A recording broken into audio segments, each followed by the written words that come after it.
Hello বন্ধুরা, কেমন আছেন সবাই? আশা করি অনেক অনেক ভালো আছেন। আমিও তোমাদের দোয়ায় অনেক অনেক ভালো আছি। আমি মহারানী সারিকা চলে এসেছি নতুন একটি গল্প নিয়ে। আর আজকের এই গল্পটি শুনলে তোমাদের দাঁড়িয়ে যাবে, তাই গল্পটি শোনার আগে অবশ্যই হেডফোন ব্যবহার করো। তাহলে চলো আজকের গল্পটি শুরু করে। আমার বিয়ের ৪ মাস পর আমার স্বামী রোড অ্যাক্সিডেন্টে মারা গিয়েছিল। তখন শাশুড়ি মা বলল, আমি আবার তোমাকে আমার ছোট ছেলের সাথে মানে আমার দেবরের সাথে বিয়ে দিবে, কিন্তু আমি এতে রাজি হচ্ছিলেন না। শেষ পর্যন্ত রাজি হয়ে গেলাম। আমার আবার বিয়ে হলো দেবরের সাথে, কিন্তু প্রথম রাতে দেবরের জায়গায় আমার স্বামীকে দেখতে পেলাম, কিন্তু আমার স্বামী তো মারা গেছে। তাহলে দেবরের জায়গায় স্বামী আসলো কিভাবে? আমি তা দেখে অজ্ঞান হয়ে পড়লাম। তারপর যা ঘটেছিল তা শোনার পর আমার দম বন্ধ হয়ে আসছিল। তাহলে ঘটনাটি বলে মাথাটা ঘুরে গেল যখন শুনলাম আমার বোনের সাথে বিয়ে হবে। মাত্র কয়েকদিন হলো নেই, এরই মাঝে ওনারা এরকম একটা সিদ্ধান্ত নিয়ে নিল আমাকে না জিজ্ঞাসা করেই। আমার বাবা আছে মানে ছোটবেলায় মারা গেছে। আমি আমার এক খালার কাছে বেডে ওঠা, স্কুল কলেজ লাইফ শেষে বিয়ে হলো আমার। কিছুটা লাভ ম্যারেজ ছিল ওর সাথে আমার।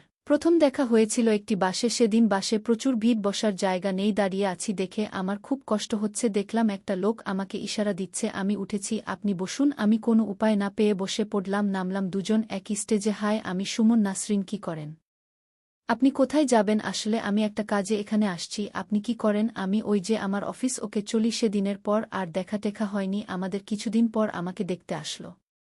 শুনে নাকি সেদিনই আমাকে ভালো লেগেছিল। তারপর খোঁজ খবর নিয়ে সোজা বিয়ের প্রস্তাব। ও আমার বাবা রাজি হয়ে গেল। বিয়েটা ধুমধাম ভাবে হয়নি, হালকা অনুষ্ঠান করেই হয়েছে। আমি বসে আছি, সুমন আসলো আমার ঘরে। তারপর একটি স্বর্ণের চেইন আমার গলায় পরিয়ে দিল। আমাকে বারান্দায় নিয়ে গেল, বলল, দেখ কি সুন্দর চাঁদনি রাত, আজ সারা রাত আমরা গল্প করব।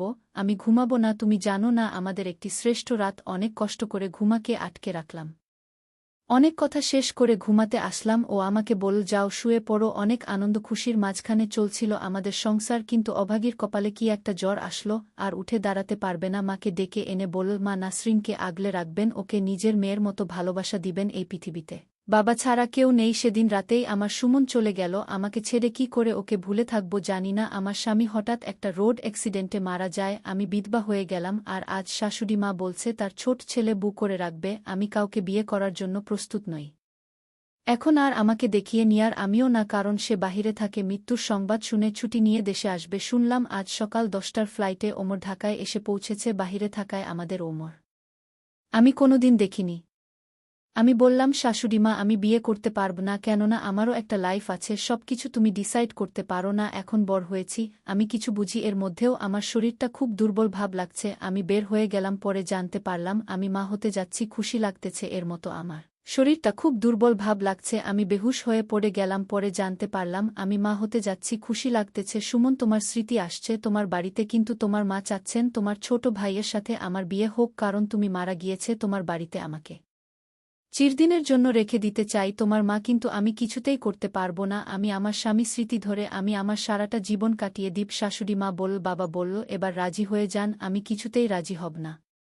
আমি আর অন্য কাউকে আমি চাই না আমার জীবনে। কিন্তু আমার বাবা আমার সাথে খুব জোরাজুরি করছিল। আমায় বলল, সুমনের ছোট ভাই ওমর তো ভালো ছেলে, বিদেশ থেকে এসেছে, তার ভাইয়ের সন্তানের দিকে তাকিয়ে হলেই রাজি হয়ে যা না, তোর জীবনটা নষ্ট হতে আমি দিব না। আমি আমার বাবার কথা কিছুতেই ভুলতে পারিনি। আমি আবারও বিয়ের পাড়াতে বসলাম। কপাল মন্দ হলে যা হয় আর কি, কিন্তু আজ আমার মনে কোনো শান্তি নেই। আমি বাসর ঘরে অপেক্ষা করছি হঠাৎ হলে কিন্তু আমাকে দেখে আমি অজ্ঞান হয়ে পড়ে। আমি কি দেখছি? আমি যে কিছুদিন আগে রোড অ্যাক্সিডেন্টে মারা গিয়েছিল, সে আবার কিভাবে জীবিত হয়ে ঘরে ঢুকল? আমি তো দেখে অবাক। আমি চিৎকার দিলাম। আমি আবার অজ্ঞান হয়ে গেলাম। আমাকে দ্রুত হাসপাতালে নেওয়া হলো। আমার পাশে ওমর দাঁড়িয়েছিল। 2 দিন পর আমার জ্ঞান ফিরল। আমি আমার বাবার বাড়ি গেলাম কিছুদিনের জন্য। বাবাকে বললাম, বাবা, বাসর রাতে আমার স্বামীকে আমি দেখতে পেলাম আমার দেবরের বদলে। এটা কি করে সম্ভব? বাবা, কিছুক্ষণ পর আমাদের বাড়িতে একটা গাড়ি আসলো এবং গাড়ি থেকে ওমর আমার শ্বশুর শাশুড়ি নামল। আমি দেখে খুব ভয় পাচ্ছিলাম। আমার শাশুড়ি মা বলল, আরে বৌমা, তুমি এত ভয় পাচ্ছ কেন? আসলে ভুলটা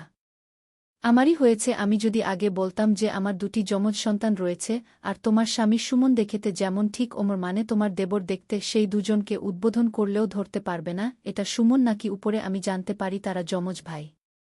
তাই বাসর ঘরে আমি তাকে দেখে ভয় পেয়েছিলাম। আমার কিছুতেই বিশ্বাস হচ্ছে না আমার স্বামী সুমনকে ওমর বলে চালিয়ে দেওয়া যাবে। পরে আমি ওমরের সাথে আবার শ্বশুর বাড়ি ফিরলাম। তারপর দিন অন্য কি খুব রাগী দেখলাম আমাকে প্রচণ্ড জোরে ধাক্কা মেরে ফেলে দেয় মাটিতে। প্রচণ্ড মাথা ব্যথা পেলাম, আমাকে অনেকগুলো চড় দিল। আমি বুঝতে পারছি না সে আমাকে এভাবে অত্যাচার করল কেন, আমি কি দোষ করেছি? আমি কোনো কিছু আন্দাজ করতে পারছিলাম না কেন এমন করছে, তাহলে বিয়েটা করল কেন? আমি কিছুই বুঝলাম না। ওমর আমাকে এত আঘাত করছে কেন? অনেক কান্না পেলে যে আমার জীবনটাই মনে হয় অভিশপ্ত, কোনো সুখ আমার কপালে নেই। এদিকে মাথা খুব ব্যথা করছে। অনেক সময় পর আমার ঘুম আসলো। সকালে ঘুম থেকে উঠে দেখি ওমর আমার পাশেই ঘুমিয়ে আছে, ঘুমন্ত অবস্থায়। ওকে নিষ্পাপ মনে হচ্ছে, যেন এই আর মাসির সুমন চেহারা একরকম সবকিছু, কিন্তু মনটা বোধহয় এক না। আর হবেই বা কেন? একটা বিবাহিত মেয়েকে কি একটা অবিবাহিত ছেলে বিয়ে করতে চায়? ওর উপরে আমাকে চাপিয়ে দেয়া হয়েছে। ও হয়তো আমাকে পছন্দ করে না। সকালে নাশতার টেবিলে খুব ভালো ব্যবহার করলে হয়তো মা আছে, তাই আমি তোমাকে কষ্ট দিতে চাই না, কারণ সে কয়েকদিন আগেই তার এক ছেলেকে হারিয়েছে। না বলল আমার বাবা নাসরিনকে নিয়ে ঘুরে আয়, আজ নয় কাল নিয়ে যাব। আমি রুমে আসলাম কিছুক্ষণ পর।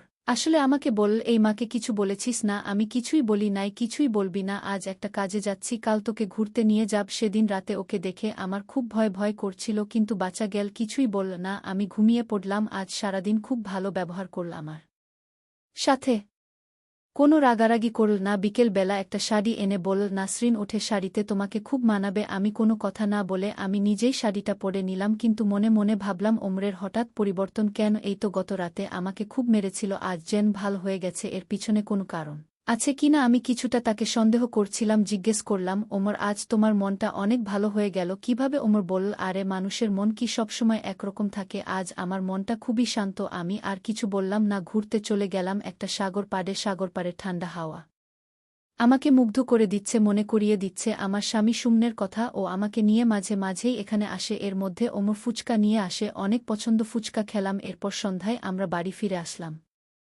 ঘুমের মধ্যে শুরু হলো পেট ব্যথা। আমি মনে করলাম অনেক ফুচকা খেয়েছি, তাই এরকম হচ্ছে। ওয়াশরুমে গিয়ে দেখলাম আমার অবস্থা খারাপ, করে আসলাম। ঘরে এসে শুনতে পেলাম ওমর শুনে বলছে মনে হয় কাজ হয়ে গেছে। দেখলাম পিস রুমে গেল, আপনার কথামত আমি ফুচকার সাথে মিশিয়ে দিচ্ছি। আমি কথাগুলো শুনে ওর কাছে গেলাম, ফোনটা কেড়ে নিয়ে শুনলাম ওষুধ যখন কাজ করেছে তাহলে আমার টাকাগুলো দিয়ে যেও আমার সাথে ষড়যন্ত্র করেছে। আমি ফোনটা